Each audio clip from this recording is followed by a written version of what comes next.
Hello and welcome to yet another episode of One Take, and this time we are going to talk about Delhi.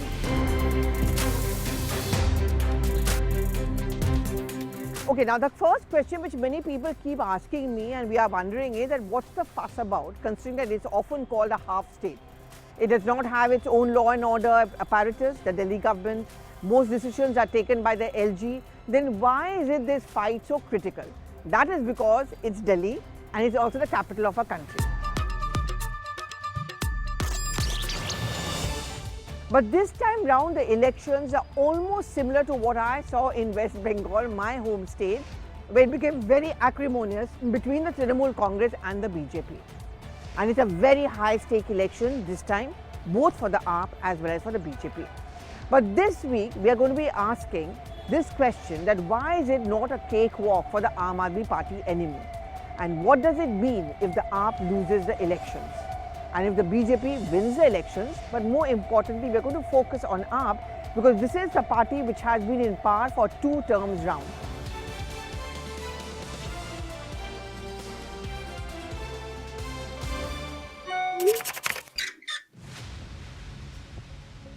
It was a phenomenal win in 2013. People thought that the invincible Sheila Dikshit could not be defeated.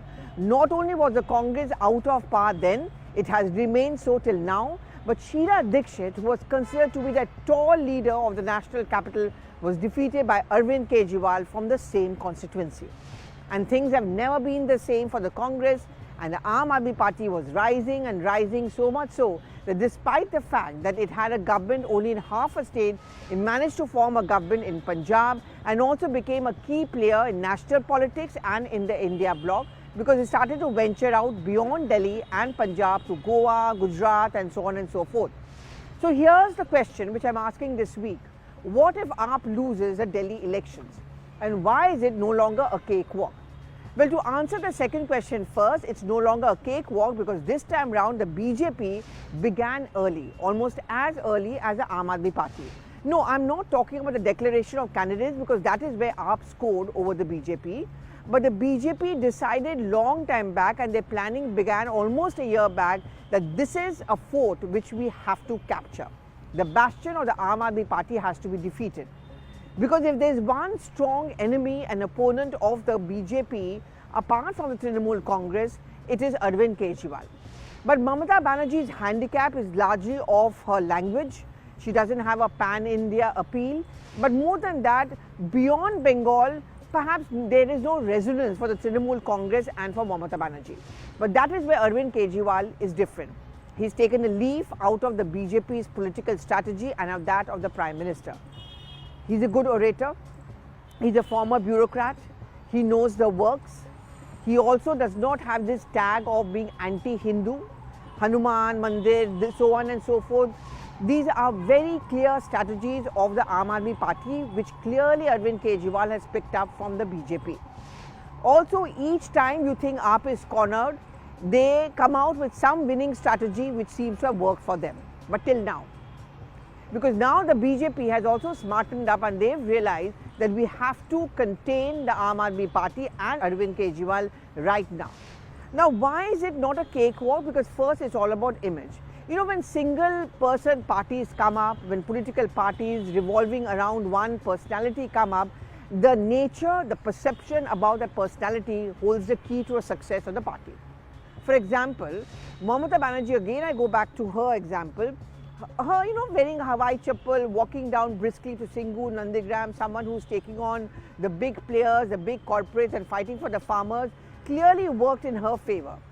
In fact, in the last Bengal elections, the BJP tried to tamper it by calling her corrupt. Somehow it did not stick to her because she did not make that one mistake which Kejriwal seems to have made.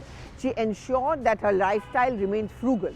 No big fancy cars, no Sheesh Mahal, no big houses and so on and so forth. Now, Arvind Kejriwal's success story was the personality-driven politics he ran and the perception about him. Here was this man wearing a cotton shirt which is tucked out, very simple chappals and a small Wagoner, and also living simply. Main Aam Aadmi hoon. That was his tagline. Remember those white topis they used to carry? But all of that started changing when stories of the CM house started coming out. Those pictures don't lie. Apart from the CAG report, which is of course giving rise to a lot of controversy and tu meh meh, the Sheesh Mahal, as it's come to be called, belies his entire argument of Arvind Kejriwal that he leads a humble and simple life. And the more the BJP is able to whip up this perception, the more the BJP has an edge over the Aam Aadmi Party, and therefore it's no longer a cakewalk because it's a question of the perception about him of being a simple man. Second, the jhopdi. Now that has been the main cluster of votes as far as Kejriwal and the Aam Aadmi Party is concerned. The BJP has realized it belatedly but quite some time back that this is the vote bank we have to tap. So those night visits by Delhi BJP leaders, reaching out to the jhuggi jhopdis, and then that what is called their winning strategy according to BJP, the Prime Minister announcing big houses or state of the craft, modern amenities and flats for them. To make the point that while Arvind Kejriwal views them as a vote bank and wants them to keep on living in jhuggis, we want them to move out of the jhuggis and live in apartments or flats of their own. Of course, Arvind Kejriwal is trying to counter it by saying that the apartments which are going to be built is not actually going to go to the jhuggi jhopdi walas. Third, the Congress is also getting into the game. Yes, it's a little sluggish, they are flip-flop, but they've also put up some pretty strong candidates like Alka Lamba, Ragini Nayak, there's Abhishek Datta and of course Sandeep Dixit. And if the Congress party builds up a tempo, what really happens is that the anti-BJP vote gets divided, which gives an advantage to the BJP and a disadvantage to the Aam Aadmi Party. And finally, of course, the anti-incumbency. Over 10 years is a long time. When you have one leader after another who have just come out of jail and are on bail, and there's an uncertainty whether if AAP wins, Arvind Kejriwal can become the CM, where Arvind Kejriwal and the AAP have been very open about the fact that Atishi Marlena is just stopgap or rubber stamp chief minister. The chips are certainly down for the AAP. Sanjay Singh, Manish Sisodia, Arvind Kejriwal. The fact that Manish Sisodia had to change his seat is also another setback, I would say, for the Aam Aadmi Party.